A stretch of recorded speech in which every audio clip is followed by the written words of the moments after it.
Bible in Context. Hey, Nate. Hey, Caleb. It's good to be back. Diving back into Genesis 38, where once again, context is king, and the original author's intent is what inspires our interpretation.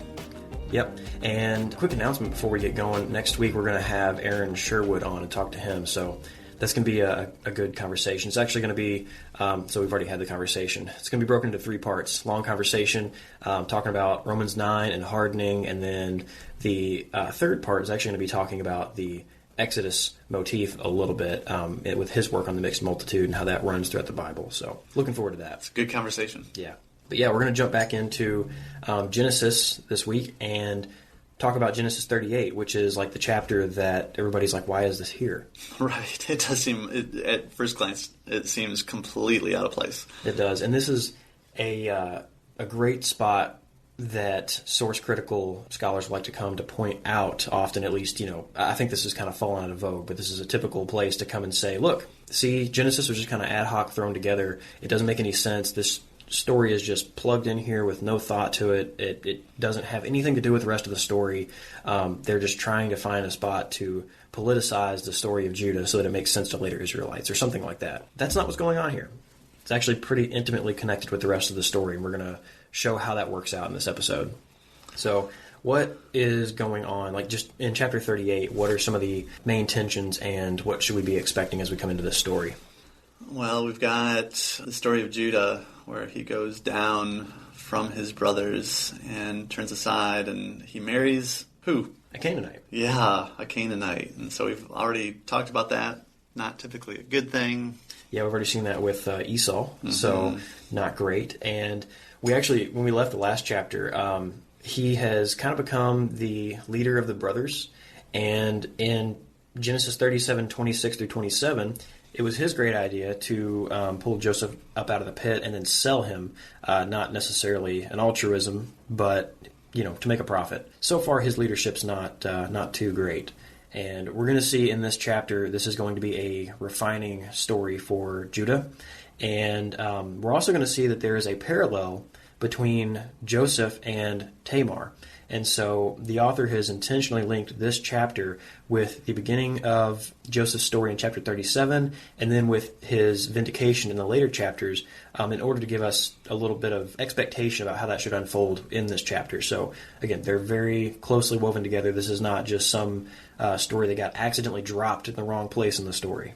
Okay, so like you said, this starts out with Judah going down from his brothers. Yeah. And he turned aside to a certain Adulamite whose name was Hurrah.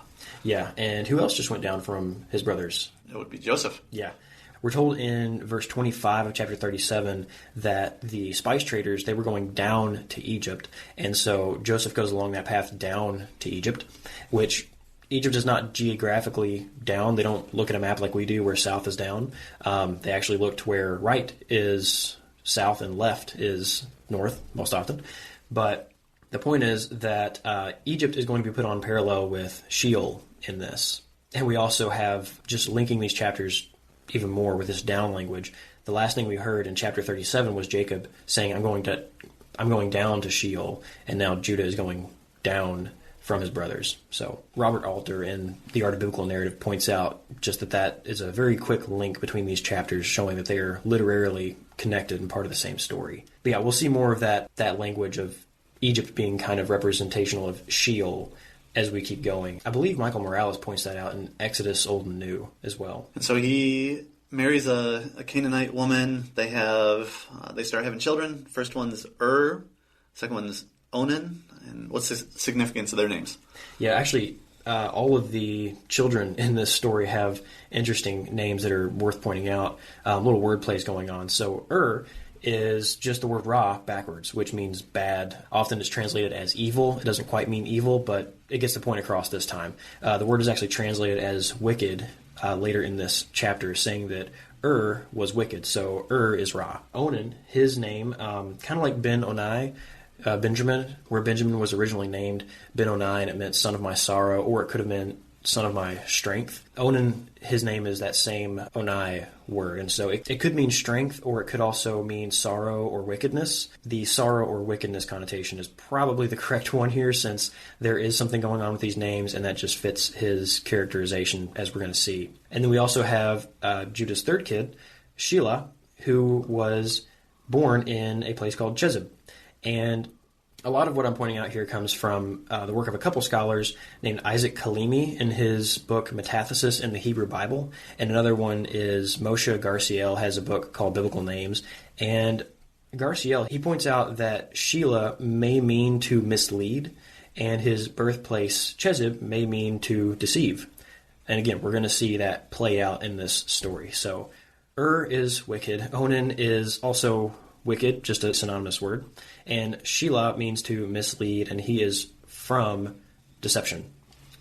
And so Judah took a wife for his firstborn, and her name was Tamar. Yeah. What's her name mean? That's a good question. Date palm. Oh, really? Yeah. So she is a fruitful tree. Okay. And, I mean, in the midst of this story, we have kind of these ruinous characters, and we have a tree-like character that definitely is a fruitful character in the midst of this story. So she is a bright Edenic spot in the midst of this messed up story. Huh. Even though people have mixed opinions about that, we're going to talk about that as well because of what she does. Right. She does something deceptive, but was it bad? Right. Well, she's one of, I think, 4 women that are mentioned in the New Testament genealogy in Matthew? Yeah, one of the Canaanite sexually promiscuous women that are in the genealogy of Jesus. Yeah. Okay, so it says in verse 7, but Judah's firstborn, he was wicked, was Ra, in the sight of the Lord, and the Lord put him to death. And then Judah said to Onan, in verse 8, go into your brother's wife and perform the duty of a brother-in-law and raise up offspring for your brother. All right, need to talk about this for a minute because this is weird. Yeah, not a practice today. I'm sure everyone's thankful for that. But what is going on here? We have the levirate marriage idea going on here, where if someone in your family dies without a son, you need to take their wife and raise up a son for them, because it was so important to have family continuity in this culture and time for a couple of reasons. One, practically just your land passes on through your family, otherwise it gets subsumed by other families, taken over, lost, and your family and legacy kind of lose out if there's not a male heir to take over. And also, they just had the idea of social continuity. As long as your family line continues and you are remembered through them. I think the closest parallel we have to this is like the movie Coco, where they have, the little offerenda and everybody remembers your ancestors and you kind of keep them alive. And even that one guy, he like dies again in the world of the dead once his family forgets him. And so that's not, if you're getting technical, there's a lot of things to parse out there, but that's kind of how they pictured this. You had social continuity. You were still kind of alive through your ancestors, continuing your legacy in your household. And so, there's a good book by Stephen Matthias. It's Paternity, Progeny, and Perpetuation. Not a leisurely read, but he goes through basically just scholarship on the cult of the dead and how it works out in Israel, what they thought about their dead ancestors, and it just gives a little bit of perspective on the importance they place on social continuity. That's why it was so important for the Tower of Babel builders to make a name for themselves so they'd be remembered and have social continuity, to still be alive in their culture, and to share in the fruitfulness of their people. So these laws are spelled out in Deuteronomy 25, and then also you see in the book of Ruth, right? Yeah. The kinsman redeemer. Yeah. Comes from the same law. Yeah. So that's this is well attested in the Old Testament. So that's what we're looking at here is Onan needs to raise up a son for so that his family, his line, his legacy can continue in the family of Israel. So what does Onan do? Well, he knows that in verse 9, the offspring would not be his. It would be, adopted by his dead brother. And so whenever he went into his brother's wife, he would waste the semen on the ground and not give offspring to his brother. So another funny thing to talk about here. This is a passage that is often used to say it is sinful to try to not have children in any way. So every time you have to be trying to make children. Is that what this verse is teaching? I would say no. What is Onan's problem here? He doesn't want to have a child because it would not technically be his. Right. And all the things that he just kind of inherited. Whenever he took Tamar, he got all of Ur's stuff, all of his property. Right. And so the idea is he's going to raise up a male child, and then this child will re-inherit all of that stuff when he comes of age. And if Onan never, gives a male child, he just gets to keep all that stuff and, build his own family up. Right. So, yeah, Onan is putting Tamar at risk by not giving her an heir. He's putting his dead brother's social continuity at risk by allowing his name to be forgotten and no longer part of the people of Israel in this case. Which it is cool to see that as you kind of follow throughout the rest of the Bible, the whole worry of social continuity kind of goes away when you realize there's going to be a resurrection. Anyway, and we've talked about before, we see seeds of resurrection hope even here in Genesis. But this was the concerns of this culture and something that God said was not a bad idea to continue doing, to continue this practice of keeping social continuity among your family. So, well, and I think it's important to note too that at the end of the day, doesn't it fall on the father-in-law to make sure that his daughter-in-law is protected and provided for? That's how it's going to work out in this story. It's more so the brother's responsibility at this point. Okay. But it is going to become it is going to become Jacob's responsibility here in just a minute. Judah's responsibility. Oh my gosh. It's going to become Judah's responsibility here in just a minute. So, because Onan does this, he's not trying to prevent conception for conception's sake. This is not a passage that really has anything to do with contraception or anything like that. This is just about him being selfish and putting his own family at risk. So, this is the only verse that I really know that is used to talk about contraception, and I think to use it to talk about that is misapplied. So, just worth bringing up because, yeah. In verse 10, we're told that because of this, he was wicked in the sight of the Lord also, and so he put him to death. Then Judah said to Tamar, remain a widow in your father's house until Shelah, my son, grows up. So Shelah's too young to fulfill the levirate duty, the duty of a brother-in-law to Tamar, and raise up a son for Ur. So she goes back to her own family's house and waits for Shelah to grow up. And so the story goes on, and we're told that Judah's wife dies, Shua, the Canaanite woman. And then the story continues further on down the line when it says Judah was comforted. And that's an important note just because Judah here is quickly comforted, and then he's going to go, look for a prostitute or run into a prostitute and take advantage. But what about the comparison with Jacob? When Jacob lost Joseph, he refused to be comforted. And here we have Judah, his wife has died, and he was comforted. So I do think we're supposed to make that comparison and just see that Judah is kind of a callous character. We've already seen that with the fact that he just sold his brother in the last chapter, and is also characterized like Esau, which is not fantastic, by taking a Canaanite wife. And so after he's comforted, he goes down to his Adulamite friends, which we've heard of the Adulamites at the beginning of the chapter where Judah met them. So Tamar, she sees that Shelah's grown up, and he still has not been given to her. Judah thinks that if he gives Shelah to Tamar, that he's going to die too, because Tamar is obviously cursed or something like that. All of his sons keep dying when they marry her. So she takes advantage of this. Now, this is significant in verse 14. It says she took off her widow's garments and covered herself with a veil, wrapping herself up, and went to the entrance of Enaim, which is on the road to Timnah. So she changed out of her garments and went to go wait to meet Judah. Scandalous. Yeah. But there is something significant about the garments. So when's the last time we've seen someone disrobed? That would have been Joseph. Joseph, yeah. He gets disrobed by his brothers when he's being oppressed by his brothers, who are led by Judah. Now we have someone else who is oppressed by Judah. Being disrobed. Disrobing as part of that oppression. And we're going to see that the garments, they actually play a part in her vindication as well. When Judah saw her in verse 15, he thought she was a prostitute, for she had covered her face. And he turned aside and said, hey, can I pay you and do that what you do? And, he offers to send her a goat. So we have the goat showing up again. The goat was slaughtered in chapter 37 to dip in Joseph's blood and kind of associated Joseph with the Day of Atonement goat for Yahweh sin offering, purification offering. Here we have a goat again involved in this oppression by Judah and in a deception. So that's worth noting. And so she says, okay, but until you send that, give me a pledge. and give me your signet, your cord, and your staff. Now, those are also important. We'll talk about those again in a second.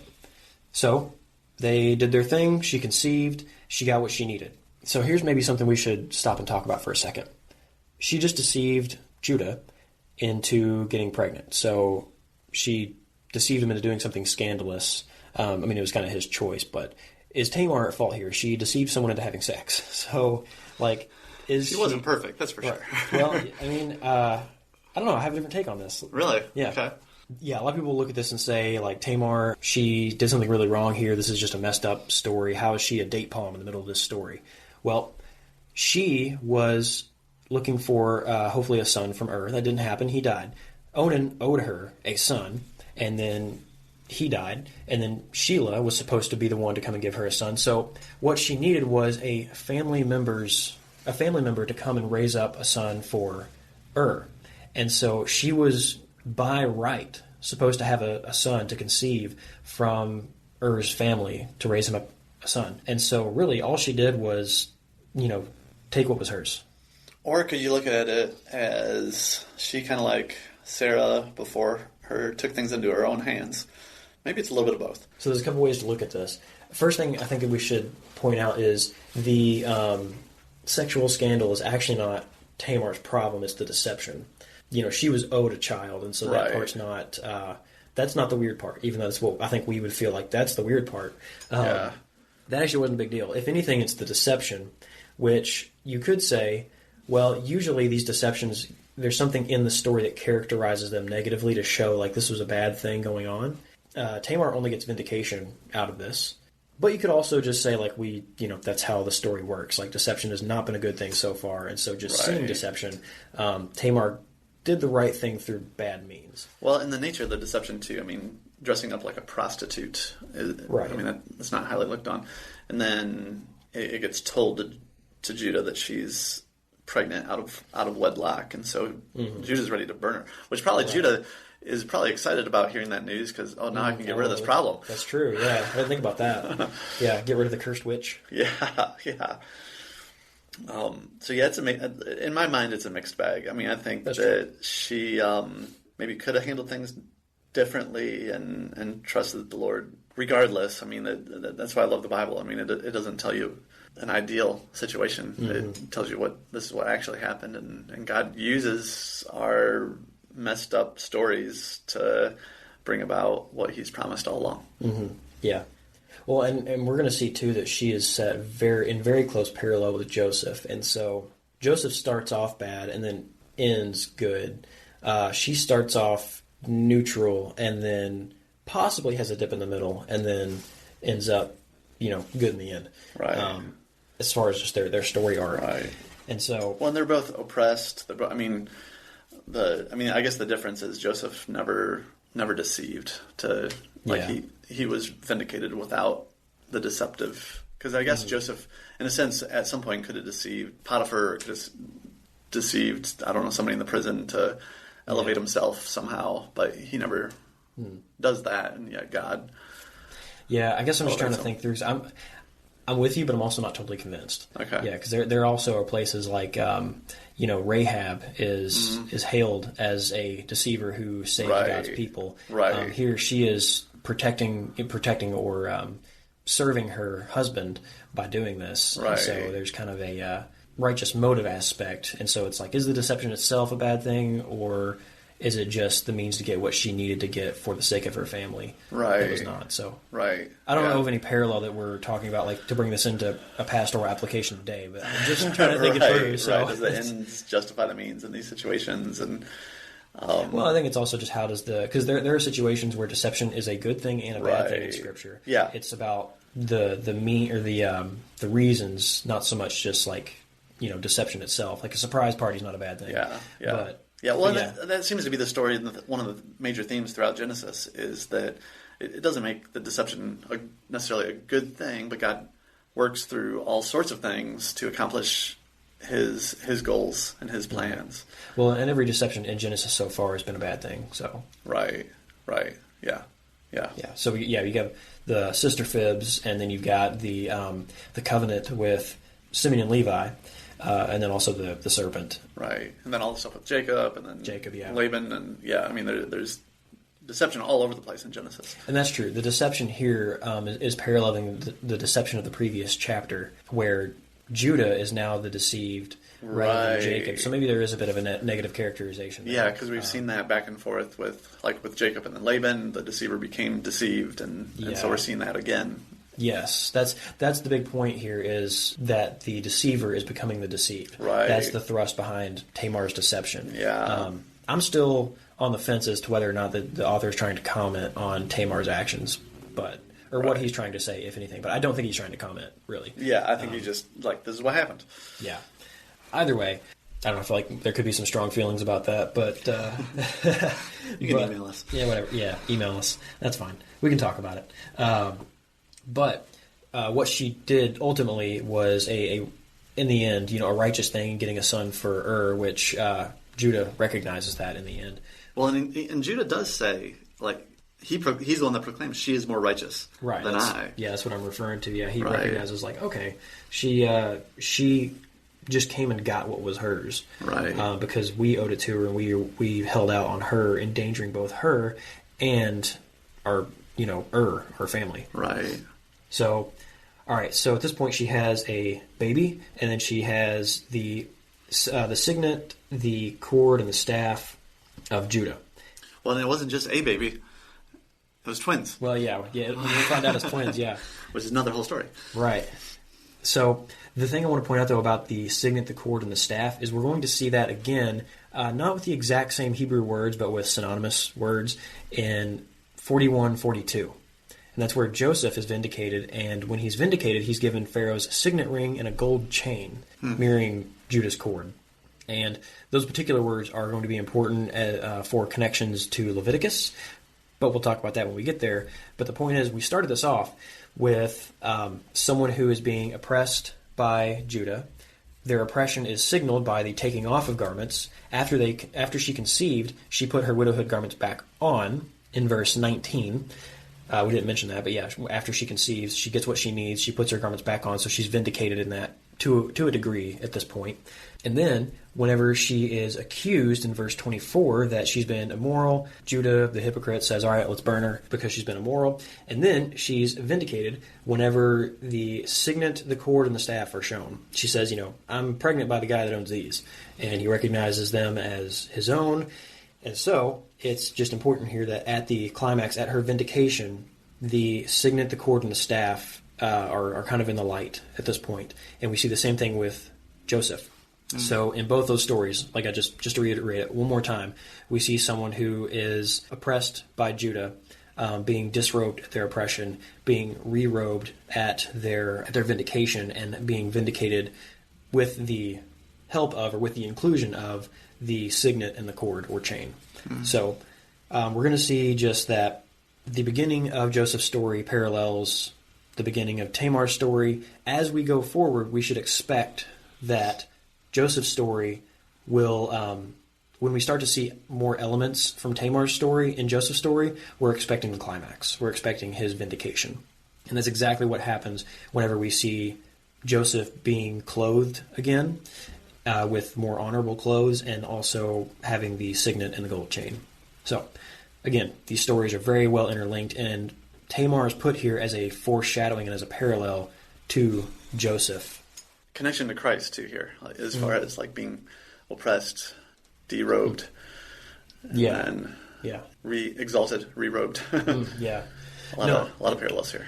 And yeah, we're going to see actually with Joseph a very clear parallel to that, which you can look back into Tamar. It's so that was, typologically, Jesus is a new Tamar in a way. Right. So the focus is on Joseph. Acting like a prostitute.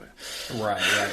Well, and the function of this story here is mostly to show Judah in another place where he has oppressed someone else, and then he's going to be changed through this situation. Right. And so possibly, just maybe, when he declares, she is more righteous than I, we see him turning away from his from the oppression he's done to Tamar. Maybe if he runs into Joseph again, maybe he'll do the same thing. Right. That's the hope. Yeah. It's a significant moment in the life of Judah. Yeah, for sure. And are we going to talk about the twins? Yes, we will. Let's do that. want to see. So we've seen twins before. Yes. Jacob and Esau. And these twins, there is more red involved, and there's strife in the womb. Right. And we see the younger trying to outdo the older, just right. like so. Yeah. So with Jacob and Esau, where was the red in Jacob and Esau? Esau's hair. Right. Esau's hair was red. Which different words for red, and the ESV picks this up by calling this one scarlet. Scarlet. Interesting. Okay. But they're roughly synonymous, just like in English red and scarlet are. Right. Right. So, all right. So there were twins in her womb in verse 21. She's been vindicated, and now we see Judah in a place where he has turned from his oppression towards at least this person, and we see Tamar, who is paralleling Joseph. So we have all these new expectations about the story going forward, and then we come into this parallel with Esau and Jacob, with Perez and Zerah. So in verse 28, the firstborn twin comes out, and a scarlet thread is tied around his hand, saying, "This one came out first." So here's the red firstborn, just like Esau. And then he drew his hand back, and the other brother came out. And so the midwife said, "What a breach you've made for yourself," which his name is Perez, which means breach. And so he is striving over his older brother. He came out first, even though his other brother had already become the firstborn. So you just already have in a couple sentences, have a very close parallel to the Jacob and Esau story. It's almost like they're wrestling in the womb. Right. I mean, yeah, pretty literally they are. And yeah, that's the exact expectation from Genesis 25. So then afterwards, Zerah comes out with a scarlet thread on his hand. And so at this point, with those parallels, who are we expecting to be the firstborn? The one with the scarlet thread, right? Well, yes and no. He is the actual genealogical firstborn. But if they have so closely paralleled Esau and Jacob in their birth story in just a few sentences, the author is setting us up to expect Perez, the one who is striven to come out first, even though he was the second born. We're expecting him to parallel Jacob, and Perez should be the firstborn ultimately in the story. Okay, yeah, I see what you're saying. Yeah, and we are never told that in Genesis. And that's what's really interesting. We're never told that in the Torah. So the Torah ends with the expectations of a star rising out of Judah, with the blessings in Genesis 49, and with Balaam in Numbers 24, I think, and then the Song of Moses and Deuteronomy 32. These all have expectations of Judah being the one that the king comes from. We never talk about Judah's kids, Perez and Zerah. We don't learn about anything else about Perez and Zerah until Ruth 4, verse 12, and verses 18 through 22. We see that Perez is one of the ancestors of Boaz. So Perez becomes one of the ancestors of David.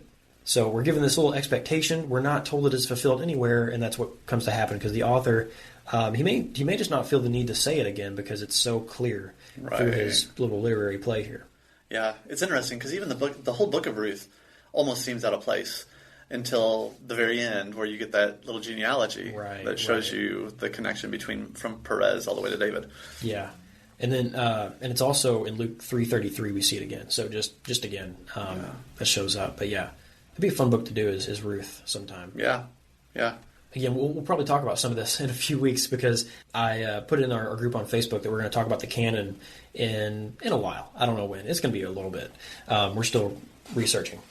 But Ruth is in our historical books and our English Bibles, but really it's in the writings in the Hebrew Bible, which is like the third group. You have the Torah, the prophets, and the writings. I think we may have talked about that on the podcast. But Ruth is in like the later section of the Old Testament in Hebrew Bible, or in the Masoretic text. It's out. It seems out of place. Of order. Yeah.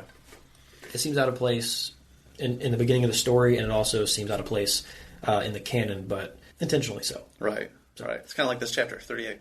Right. Seems out of place until you recognize the patterns. Yeah.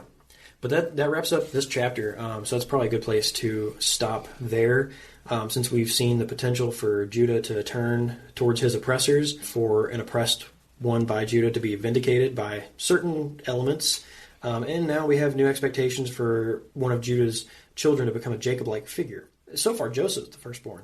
So why is one of Judah's kids the firstborn, looking like Jacob? So again, that just creates the expectation that, okay, maybe Judah, we're thinking maybe he will turn towards towards those he's oppressed, including Joseph. And then maybe somehow he'll get back on top and become the firstborn so that his Jacob-like grandson can actually fulfill the Jacob role of being the chosen family.